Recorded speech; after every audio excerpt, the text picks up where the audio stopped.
चलिए क्वेश्चन देखते हैं मेमोरी बेस्ड।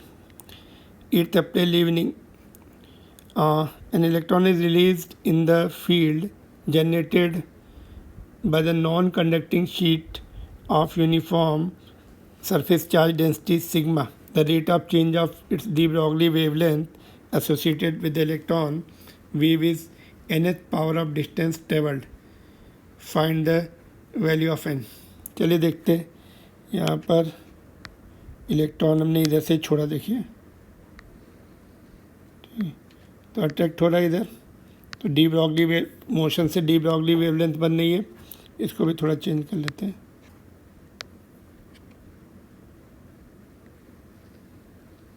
ठीक है, तो इसका rate of change, because speed बढ़ेगी तो रेट ऑफ चेंज भी होगा, टाइम के साथ वेवलेंथ भी चेंज होगी, तो रेट ऑफ चेंज निकलना है।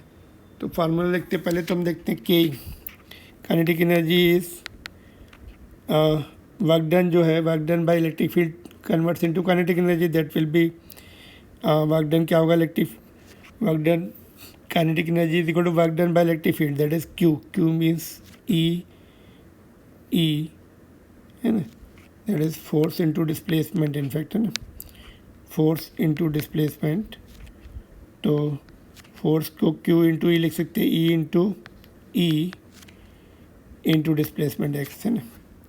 तो ये दोनों फर्स्ट टर्म तो कांस्टेंट है, तो k is directly proportional to x. तो अभी डी ब्रॉगली का फार्मूला लिखते हैं, lambda is equal to h upon √2m k. तो यहाँ से देखो लैम्डा क्या हो गया, 1/√x, directly proportional to 1/√x। तो इसको ऐसे लिख सकते हैं, x की पावर -12।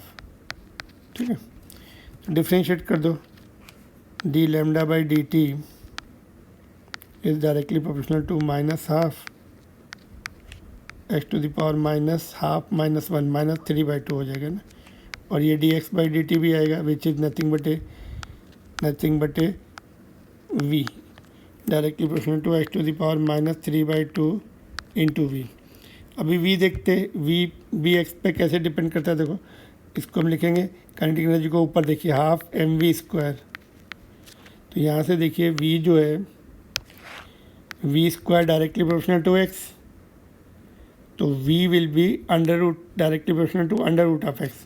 तो v की जगह हम लोग क्या लिखेंगे, पहले फिर से लिख रहा हूँ इसको, यहाँ पे नीचे लिख रहा हूँ x टू द पावर -3/2 और v is directly proportional to √of x, तो हाफ हो जाएगी पावर, है ना।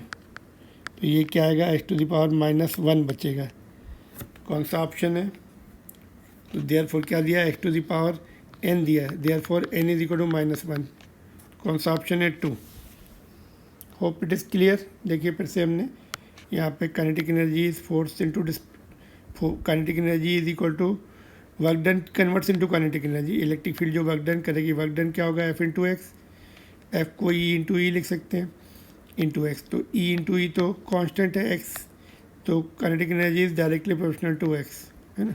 तो यहाँ पर डी ब्रॉय वेवलेंथ में हमने नीचे √of काइनेटिक एनर्जी आता है, बाकी सारे कांस्टेंट है।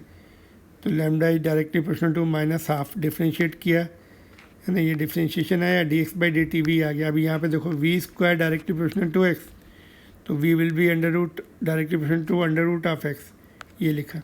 तो दोनों को सिंप्लीफाई किया, तो ये आ गया answer, option number 2। Hope it is clear. If yes please like it and subscribe the channel for further such videos. चलिए नेक्स्ट क्वेश्चन पे चलते हैं।